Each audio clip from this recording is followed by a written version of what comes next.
তালিকা পাবলিশ করে দেওয়া এবং জিজ্ঞাসা করা এই 54-55 জনকে পাবলিক ডোমেইনে দিয়ে দেওয়া যে আপনারা যদি নাম ঠিকানা খুঁজে পান তাহলে সিবিআই এর কন্টাক্ট নাম্বার ছেড়ে দাও, যে আমাদেরকে বলো।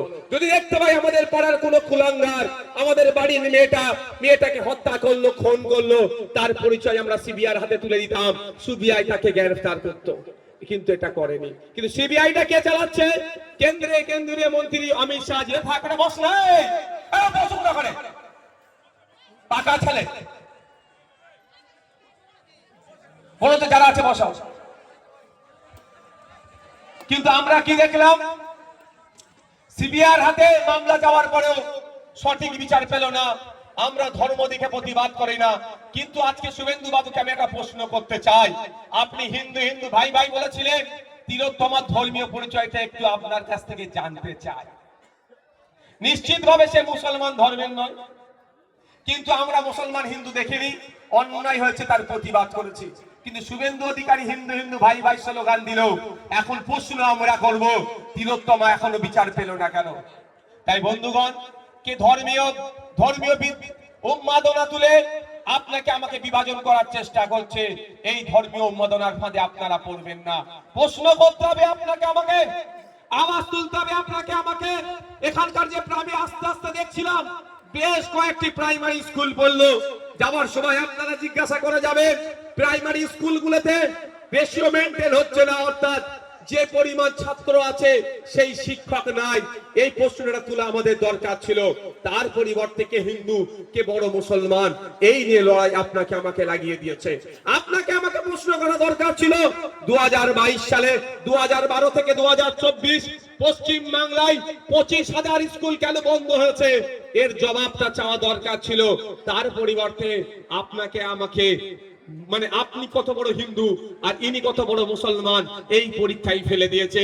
তাই বন্ধুগণ, যে 25,000 স্কুল প্রাইমারি স্কুল বন্ধ হয়েছে, এই প্রাইমারি স্কুলে অন্য কেউ পড়াশোনা করেনি। ওই আপনাদের বিধায়কের ছেলে মেয়েরা, পরিবারের ছেলে মেয়েরা পড়াশোনা করেনি, সাধারণ খেটে খাওয়া দিন আনে দিন খাওয়া পরিবারের ছেলে মেয়েরা পড়াশোনা করছে। তাই বন্ধুগণ, আমার বলার উদ্দেশ্য এটাই যে আপনাকে আমাকে শিক্ষার আওয়াজ তুলতে হবে, আপনাকে আমাকে আওয়াজ তুলতে হবে। হসপিটালে ডক্টর নেই কেন? আপনাকে আমাকে আওয়াজ তুলতে হবে। রাস্তাঘাটে মেরামত হচ্ছে না কেন? আপনাকে আমাকে আওয়াজ তুলতে হবে। কৃষক তার উৎপাদিত ফসলের দাম পাচ্ছে না কেন? আপনাকে আমাকে আওয়াজ তুলতে হবে। এই যে পুলিশের বন্ধুরা আছে, কেন 8 ঘন্টার বেশি ডিউটি করবে? এরাও সরকারি কর্মচারী। একটা পুলিশ 10 ঘন্টা নয়, 12 ঘন্টা নয়, 14 ঘন্টার উপরে ডিউটি করছে। এটা মেনে নেওয়া যায় না। পুলিশ আমাদের পরিবারের একটা গুরুত্বপূর্ণ সদস্য, তারা 8 ঘন্টার কেন বেশি ডিউটি করবে? এই আওয়াজ আপনাকে তুলতে হবে। মমতা ব্যানার্জি থানার সংখ্যা বেরিয়ে দিচ্ছে, তাতে আমার কোনো অসুবিধা নাই।